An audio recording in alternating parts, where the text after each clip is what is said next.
Hello friends, ఈరోజు 1997లో విడుదలైన Hollywood action thriller movie గురించి చెప్పుకుందాం. ఈ మూవీని ఇప్పుడు చూసిన స్టార్టింగ్ టు ఎండింగ్ వరకు ఇంట్రెస్టింగ్గాను మిమ్మల్ని థ్రిల్ చేస్తుంది. ఇంకా టైం వేస్ట్ చేయకుండా మూవీ స్టోరీలోకి వెళ్దాం. జెఫ్ టేలర్ మరియు అతని భార్య యామీ తమ కొత్త జీపు గ్రాండ్ చెరోకీలో బోస్టన్ నుండి శాన్ డియోగోకు బయలుదేరతారు. దారిలో ఒక ట్రక్కును ఢీకొనబోయి త్రుటిలో తప్పించుకుంటారు. ఒక పెట్రోల్ బంకు వద్ద ఆ ట్రక్కు డ్రైవర్ ఎర్ల్ జెఫ్ని చూస్తాడు. అక్కడ వాళ్ళిద్దరి మధ్య వాదన జరుగుతుంది. ఆ తర్వాత భార్యాభర్తలిద్దరూ తిరిగి ప్రయాణం మొదలు పెడతారు. కొంత దూరం ప్రయాణించిన తర్వాత జీప్ చెడిపోయి ఆగిపోతుంది. కాసేపటి తర్వాత అటువైపు ఒక ట్రక్ వస్తుంది. దాన్ని వీళ్ళు ఆపుతారు. ఆ ట్రక్ డ్రైవర్ రెడ్ బార్ తన ట్రక్ సహాయంతో జీప్ని రోడ్డుకి ఒక సైడ్కి పుష్ చేస్తాడు. జెఫ్ని జీప్ దగ్గర వదిలి యామీ ట్రక్ డ్రైవర్తో సమీపంలోని రెస్టారెంట్కి వెళ్ళి ఫోన్లో మెకానిక్తో మాట్లాడి మెకానిక్ని పంపించాలనుకుని ఆ ట్రక్ డ్రైవర్తో వెళుతుంది. ఆ తర్వాత జెఫ్ జీప్ బ్యాటరీ కనెక్షన్ ఎవరో కట్ చేశారని తెలుసుకుంటాడు. ఆ బ్యాటరీ కనెక్షన్ సెట్ చేసి జెఫ్ రెస్టారెంట్కి బయలుదేరుతాడు.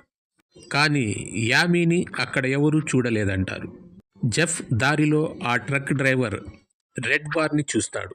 ఆ ట్రక్కుని బలవంతంగా ఆపుతాడు.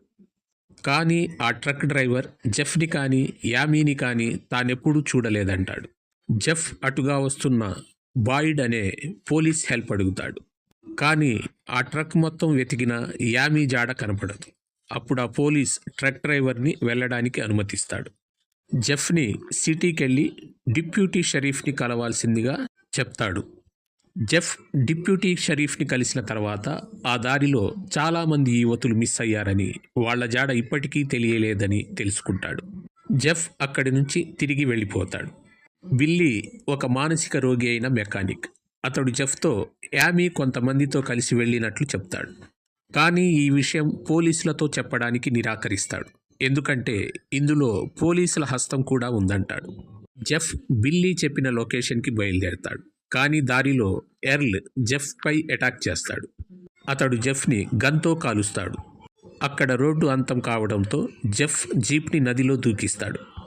ఆ తర్వాత ఈదుకుంటూ ఒడ్డుకి చేరుకుంటాడు. ఎర్ల్ అతని సహచరులు తన జీప్ని నీళ్ల నుండి పైకి లాగటం జెఫ్ చూస్తాడు. బిల్లీ జెఫ్ని వెనక నుండి రాడ్తో అటాక్ చేస్తాడు. జెఫ్ మూర్ఛపోతాడు. అతనికి స్పృహ వచ్చేసరికి అతను కారు డిక్కీలో ఉంటాడు. అక్కడ ఎర్ల్, బిల్ మరియు వారి లీడర్ అయిన రెడ్ బార్ ఉంటారు. రెడ్ బార్ జెఫ్తో యామీని తిరిగి అప్పగించాలంటే తన బ్యాంక్ అకౌంట్ నుంచి $90,000 డ్రా చేసి ఇమ్మంటాడు. అక్కడ దగ్గరలోనే ఉన్న బ్రాకెట్ సిటీ బ్యాంకులో డబ్బు డ్రా చేసిమ్మని ఆదేశిస్తాడు. మేము నిన్ను ప్రతిక్షణం గమనిస్తూ ఉంటాం, ఎలాంటి తెలివి ప్రదర్శించవద్దంటాడు. తన దగ్గర $5 మాత్రమే ఉన్నాయని అక్కడి బ్యాంక్ మేనేజర్తో తన పరిస్థితి చెప్పడానికి ప్రయత్నిస్తాడు. కానీ రెడ్ బార్ అనుచరుడు తనని గమనిస్తూ ఉండడం చూసి ఆ ప్రయత్నం విరమిస్తాడు. జెఫ్ అక్కడ ఉన్న కొన్ని మనీ రిబ్బన్స్ని, లెటర్ ఓపెనర్ని దొంగతనంగా తీసుకుంటాడు. జెఫ్కి ఆ సిటీ వదిలి బయటికి రమ్మని ఆదేశం వస్తుంది. ఎర్ల్ అతన్ని జీపులోకి లాక్కుని అతని చేతుల్ని టేపుతో బంధిస్తాడు. ఎర్ల్ జెఫ్ని, అతని భార్య యామీని ఏ విధంగా టార్గెట్ చేసింది సంతోషంతో చెప్తుంటాడు. ముందుగా వాళ్లే బంక్ దగ్గర అతని జీప్ బ్యాటరీ కనెక్షన్ కట్ చేశారు. ఆ తర్వాత ఎలాగైనా వాళ్ళని చంపి ఆ డబ్బు తీసుకోవాలనుకున్నారు. జెఫ్ తన చేతులకున్న టేప్ని తన దగ్గర ఉన్న లెటర్ ఓపెనర్తో కట్ చేసి ఎర్ల్పై అటాక్ చేస్తాడు. ఎర్ల్ని బంధించి ఆ వాహనాన్ని తన అధీనంలోకి తీసుకుంటాడు. వీళ్ళు ఆ వాహనంలో వెళుతూ ఉండగా ఎదురుగా పోలీస్ బాయిడ్ ఎదురొస్తాడు. జెఫ్ వాహనం ఆపి గన్తో పాటు బయటికి వస్తాడు. అది చూసి పోలీస్ తప్పుగా భావించి అతన్ని మోకాళ్ల మీద కూర్చోమంటాడు. ఇంతలో ఎర్ల్ తన బంధనాలు తొలగించుకొని తన దగ్గర ఉన్న గన్తో పోలీస్ని కాలుస్తాడు. ఎర్ల్ జెఫ్ని కూడా కాల్చబోతుండగా గాయపడిన పోలీస్ ఎర్ల్ని కాలుస్తాడు. పోలీస్ దగ్గరున్న వైర్లెస్ రేడియోతో అంబులెన్స్కి కాల్ చేస్తాడు జెఫ్. జెఫ్ అక్కడి నుంచి ట్రక్ స్టాప్ దగ్గరికి వెళ్తాడు. జెఫ్ ట్రక్ స్టాప్ దగ్గర రెడ్ బార్ని చూసి అతని ట్రక్ కింది భాగంలో దాక్కుంటాడు. రెడ్ బార్ ఆ ట్రక్కులో తన ఇంటికి చేరుకుంటాడు. అక్కడ జెఫ్ అతని వేర్ హౌస్లో చేరుకుంటాడు. రెడ్ బార్ అతని అనుచరులు కొన్ని సంవత్సరాలుగా విజిటర్స్ని దోపిడీ చేయటం, చంపడం చేస్తుంటారు. రెడ్ బార్ అసలు పేరు వారెన్. ఎర్ల్, బిన్నీ, యామీని బంధించి అక్కడికి తీసుకొస్తారు. ఆమెని వీళ్ళు అక్కడి అండర్ గ్రౌండ్ రూమ్లో ఫ్రీజర్లో బంధిస్తారు. జెఫ్ ఆ అండర్ గ్రౌండ్ డోర్ని ఓపెన్ చేయలేకపోతాడు. జెఫ్కి అక్కడ ఒక గన్ దొరుకుతుంది. ఆ గన్ గురిపెట్టి వాళ్ళని బెదిరించి ఆ అండర్ గ్రౌండ్ డోర్ కీ అడుగుతాడు. అప్పుడు వారెన్ చిన్న కొడుకు వలన అతని దృష్టి మరలుతుంది. అప్పుడు బిల్లీ అక్కడి నుంచి జారుకుంటాడు. జెఫ్ వాళ్ళని భయపెట్టి యామీని రిలీజ్ చేసేలా చేస్తాడు. వారెన్ అతని ఫ్యామిలీని ఆ అండర్ గ్రౌండ్ రూమ్లో బంధించేస్తాడు. జెఫ్ మరియు యామీ ఒక పికప్ ట్రక్ దొంగిలించి పారిపోతారు. బిల్లీ వచ్చి తన సహచరులని విడిపిస్తాడు. వాళ్ళు తమ తమ వాహనాలలో జెఫ్ని వెంబడిస్తారు. బిల్లీ జెఫ్ని గన్తో ఫైర్ చేస్తాడు. జెఫ్ని వెంబడిస్తూ ఒక విస్ఫోటనంలో బిల్లీ చంపబడతాడు.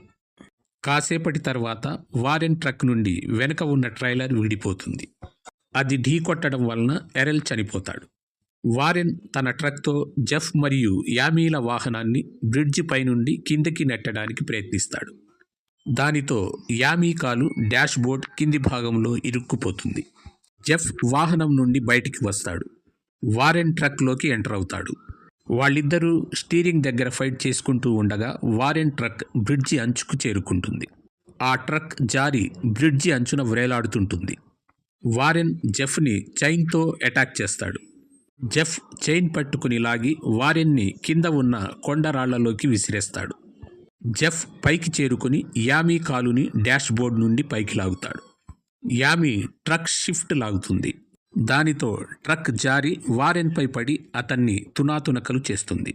జెఫ్ మరియు యామీ హత్తుకొని పోలీసుల కోసం ఎదురు చూస్తుంటారు. దీనితో ఈ సినిమా కథ సుఖాంతమవుతుంది.